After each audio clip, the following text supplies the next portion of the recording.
اور یہ تین چیزیں وہ ہیں جو غیب میں ہوتی ہیں، پیچھے پیچھے ہوتی ہیں۔ یا ایھا الذین آمنوا اجتنبوا کثیرا من الظن ان بعض الظن اثم، اہل ایمان زیادہ ظن کرنے سے بچو، خام خواہ گمان بٹھا لینا کسی کے بارے میں، جب تک کہ کوئی بات ظاہر نہ ہو جائے، کسی کی طرف سے کوئی روش یا رویہ یا کوئی اقدام جو ہے واضح طور پر سامنے نہ آ جائے، اپنے دل میں خام خواہ کوئی اس کے بارے میں بھی جس کو ہم کہتے ہیں سوء ظن پیدا کر لینا، ان بعض الظن اثم، بعض ظن جو ہے وہ تو گناہ کے درجے تک پہنچ جائیں گے، اس لیے کہ تم نے اپنے دل میں بات بٹھا لی ہے حالانکہ اس میں وہ شے ہے ہی نہیں، لہٰذا یہ تمہاری طرف سے گویا کہ ایک تہمت ہو رہی ہے اس کے اوپر، قلبی طور پر تو تہمت ہو گئی۔ ولا تجسسوا، اور دوسری بات یہ ہے کہ ایک دوسرے کے حالات کی توہ میں نہ رہو۔ بہرحال اسلامی ریاست ہوگی تو جاسوسی کا ایک محکمہ بھی ہوگا، وہ تو اپنی جگہ پر ہے، لیکن افراد کی سطح پر خام خواہ فلاں اس گھر میں کیا ہو رہا ہے، کیوں ہو رہا ہے، یہ دونوں بھائیوں کے معاملات کیا ہیں، کیا وجہ ہے، لڑائی کیوں نہیں ہوتی ان میں، کچھ لوگوں کی ہوتی، تلاش میں رہتے ہیں ایسی چیزوں کی۔ ولا تجسسوا، تجسس مت کرو،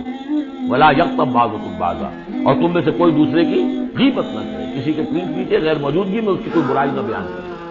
چاہے وہ برائی بالفعل اس میں ہو۔ حضور سے پوچھا گیا کہ حضور اگر وہ برائی اس میں ہو، آپ نے فرمایا تبھی تو غیبت ہے، اگر برائی ہے نہیں تو تہمت ہو گئی، وہ تو غیبت سے دوہرا جرم ہو گیا۔ لیکن یہی ہے کہ کسی مسلمان بھائی کی غیر موجودگی میں اس کی کوئی برائی بیان نہ کی جائے۔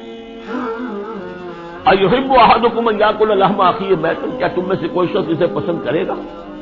کہ وہ اپنے کسی مردہ بھائی کا گوشت کھائے؟ نہ کرے تم، یہ تو تمہیں بہت برا لگا، بہت گھن آیا، یہ کیا بات کہہ دی اللہ تعالیٰ نے، کوئی شخص چاہے گا یہ کہ اپنے مردہ بھائی کا گوشت کھائے؟ لیکن یہ اخلاقی سطح پر یہی کام تم کرتے ہو، غیبت جو ہے اخلاقی سطح پر یہی ہے۔ کیوں کہ جو شخص موجود نہیں ہے آپ اس کی عزت پر حملہ کر رہے ہیں، اگر وہ موجود ہوتا اپنا دفاع کرتا، لیکن موجود نہیں، دفاع نہیں کر سکتا، وضاحت کرتا، آپ کو غلط بات سمجھ میں آئی، آپ نے ٹھیک نہیں سمجھا ہے، آپ کو اطلاع صحیح نہیں ملی ہے، آپ سو طرح سے اپنی حفاظت کرتا ہے اپنی عزت کی، اور چونکہ موجود نہیں ہے آپ نے جیسے مردہ بھائی کی لاش پڑی ہے جیسے چاہو موٹی جو ہے کاٹ لو، لیکن اگر وہ زندہ ہو تو تمہیں قریب آنے دے گا۔